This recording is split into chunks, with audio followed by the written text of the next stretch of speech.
Nah, terus inna awlan nasi bi Ibrahim lalladzina tabauhu wa hadan nabiyyu walladzina amanu wallahu waliyul mu'minin.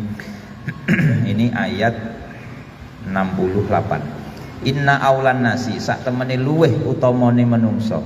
Ai ahaqahum tegese luweh berhak nas bi Ibrahim kelawan Nabi Ibrahim iku lalladzina yakti wong akeh ittaba'u kang padha manut sapa alladzina ing Ibrahim fi zamanihi ing dalam zamane Nabi Ibrahim. Yang layak untuk jadi pengikutnya Nabi Ibrahim itu bukan Yahudi Nasrani, karena Yahudi Nasrani punya nabi sendiri. Yang layak siapa? Lalladzina taba'u fi zamanihi, orang-orang yang mengikuti Ibrahim di zamannya. Ya berarti ya mulai Nabi Ismail, Nabi siapa itu anaknya sang satu? Ishak ya. Nabi Ishak, nanti bawahnya Nabi Ishak, Nabi Yakub, Nabi Yusuf dan seterusnya. Nah itu. Nah, terus wahadan nabiyyu lan ikilah nabi maksudnya Nabi Muhammad. Ai Muhammadin tegese Nabi Muhammad. Mengapa Nabi Muhammad kok dianggap yang mengikuti Nabi Ibrahim?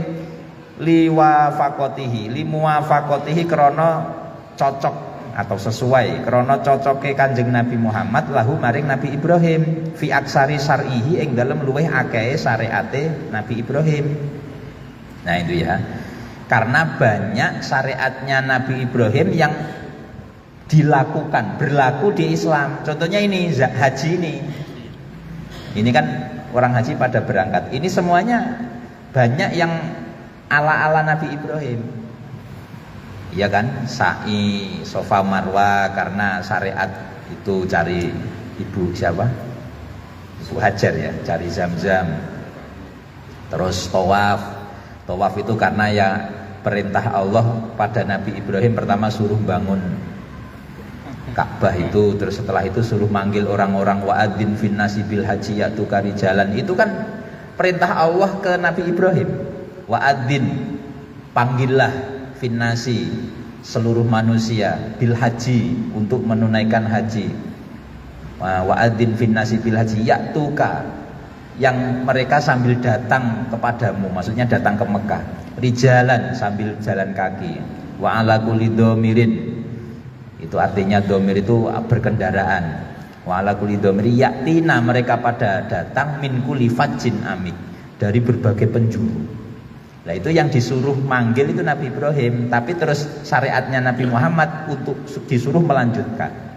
Nah itu kalau Yahudi Nasrani nggak ada pola-pola kayak seperti itu, nggak ada. Termasuk potong kuku hari Jumat tadi, itu sunah-sunahnya Nabi Ibrahim. Khitanan itu sunah-sunahnya Nabi Ibrahim. Cukur apa ini? Kumis. Apa ini namanya? Jenggot. Bukan, jenggot ini apa ini? Jodek. Jadi ini jadi yang di ini. Yang jenggot sunah. Yang dibiarkan. Nah, itu pola-pola Nabi Ibrahim. Nah ini ditafsirnya juga begitu. Fa'aqaidu Muhammad alladhi huwa 'alaiha la tukhalifu ma qassahullahu fi kitabi an Ibrahim. Nah, ini menarik. Akidah-akidahnya Nabi Muhammad ini tidak hanya syariat ya. Akidah-akidahnya Nabi Muhammad itu tidak berbeda dengan apa yang di kitabnya Nabi Ibrahim. Suhuf. Tidak beda. Nah, idza alim tadzalika, ketika kamu tahu demikian, fal munasib lil mufassir ayyakula li muwafaqati lahu fil usul. Jadi kalau demikian berarti kesesuaian Nabi Muhammad dengan Nabi Ibrahim itu ya termasuk dari segi usul, tidak hanya syariat. Usul itu ya akidah pokok itu usul. Terus fa inna syari'ata Muhammad sahlatun nahlatun kasyariati Ibrahim. Jadi syariatnya Nabi Muhammad itu gampang, ringan seperti syariatnya Nabi Ibrahim. Kalau Nabi Musa enggak. Nabi Musa itu kalau sarungnya najis enggak bisa dicucikan dengan air, dipotong, digunting, buang, nanti dijahit. Ada lagi syariatnya Nabi siapa itu? Oh, suruh mati. Iya, Nabi Musa. Syariatnya Nabi Musa yang di ayat itu, Al-Baqarah awal-awal itu. Pokoknya Wa'id wa'id wa'id kulna wa'id qala Musa liqaumi ya qaumi innakum dolamtum, terus bawahnya dolamtum anfusakum bitikhatil mutijla fatubu ila barikum faqtulu anfusakum, lah ini yaitu benar ayat itu. Wa'id qala Ibrahimu piye mau lali Gus piye Gus. Wa'id qala Ibrahim wa'id qala Musa, ya bukan Ibrahim. Wa'id qala Musa liqaumihi ya qaumi innakum dolamtum anfusakum bitikhadikumul ijla. Nabi Musa marah dengan kaumnya, hei kaum, kalian nyembah pedet emas. Pedet ya apa Indonesia nih? Kambing. Oh, domba. Pedet ki ya anake sapi. Cah saiki ra ro pedet, Pak. Duwe motor. Nah, anak sapi tapi bentuknya seperti emas. Itu disembah. Akhirnya Nabi Musa marah. Wa'id qala Musa liqaumi ya qaumi innakum dolamtum anfusakum bitikhadim fatubu ila bariikum, tobatlah pada Tuhanmu, faktulu anfusakum, bunuh dirilah. Jadi dulu itu tobatnya dengan cara bunuh diri. Kan abot syariatnya Nabi Musa itu. Lah yang syariatnya Nabi Muhammad seperti syariatnya Nabi Ibrahim, enak wis pokoke istighfar karo nangis-nangis ya di ngapura. Tapi lek utang ya tetap bayar. Di istighfari ora di ngapura, Pak, kan. Karena hak Adam. Nah, itu ya. Jadi syariatnya Nabi Muhammad ringan seperti syariatnya Nabi Ibrahim. Nah, laka syariati Musa tidak seperti syariatnya Nabi Musa. Fa innaha subatut takalif. Syariatnya Nabi Musa itu bebannya sulit bebannya. Jadi bebannya berat. Disababi inati Bani Israel, karena Bani Israel kalau disuruh-suruh syariat gampang nentang, jadi akhirnya dipersulit.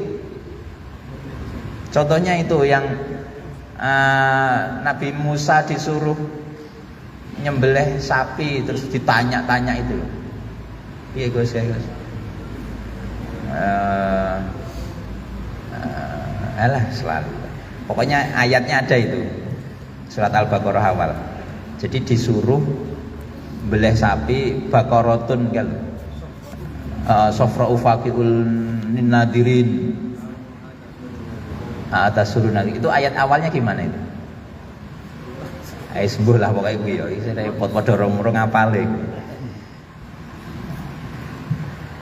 Wa'id gimana ini?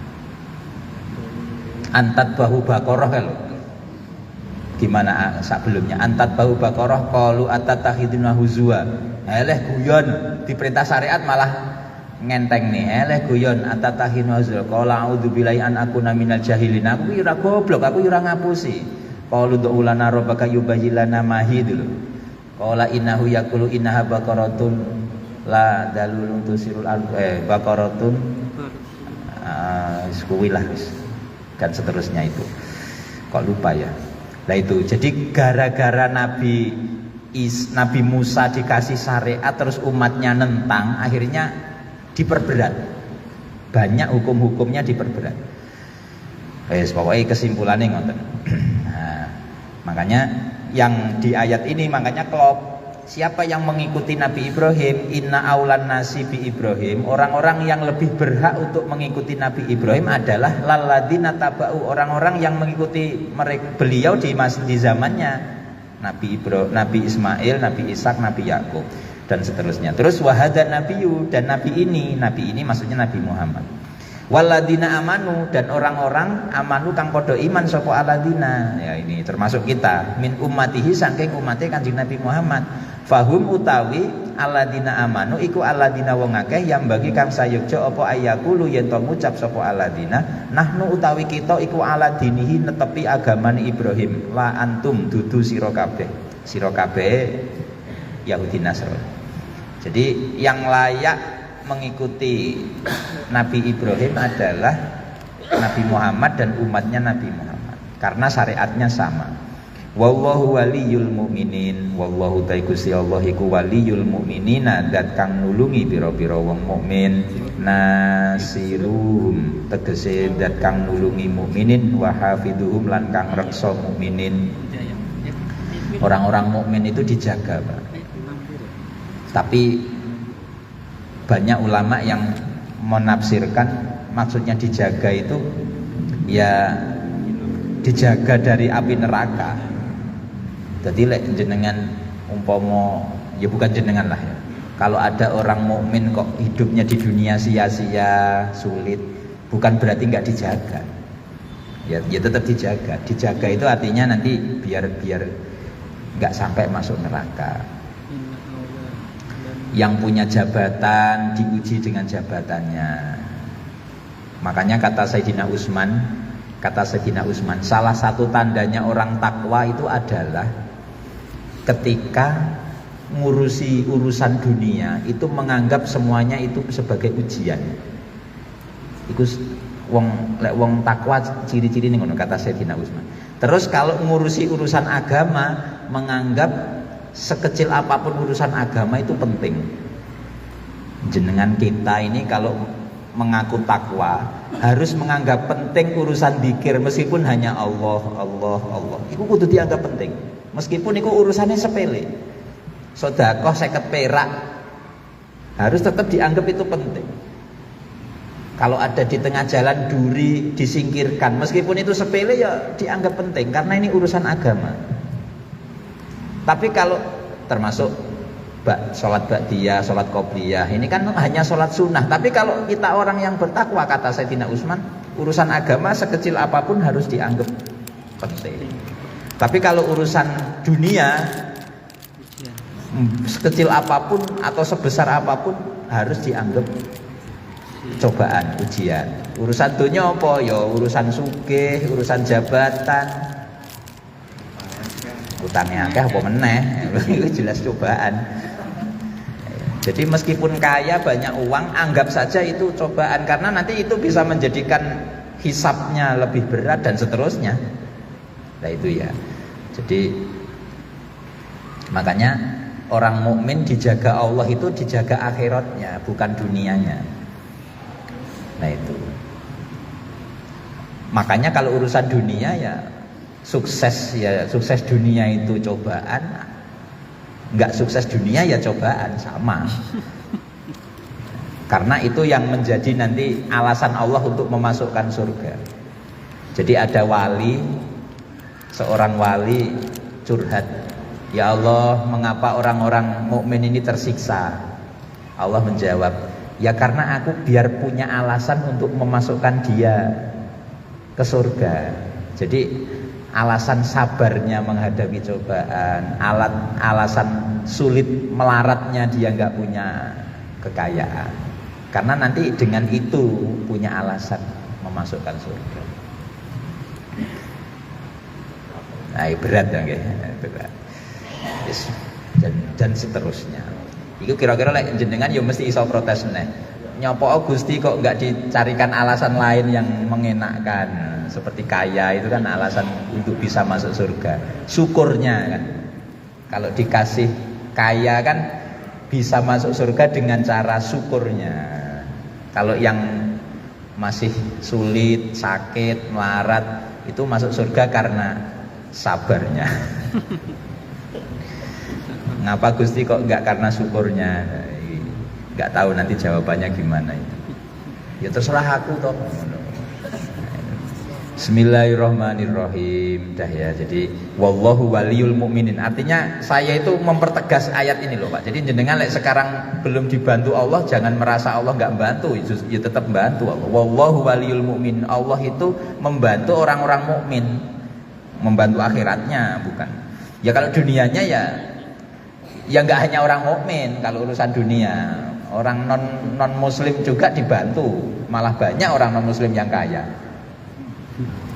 Nggak mesti, kalau urusan dunia nggak mesti. Allah Rahman, kalau Rahman itu Bismillahirrahmanirrahim, itu Rahman itu kalau dulu waktu saya sorokan di pondok artinya dat kang Ar-Rahmani, dat kang welas asih ing dalam dunya lan akhirat. Jadi dunya lan akhirat Allah punya welas asih, artinya yang di dunia siapa saja ya dapat welas asih. Meskipun nggak Islam ya bisa sehat, bisa sukses meskipun nggak Islam. Tapi itu dunia. Nanti kalau akhiratnya ya Ar-Rahim dan kang welas asih ing dalem akhirat bloko. Bloko iki tok. Nah, jadi zat yang belas kasihan hanya di akhirat saja. Itu nanti khusus untuk orang mukmin.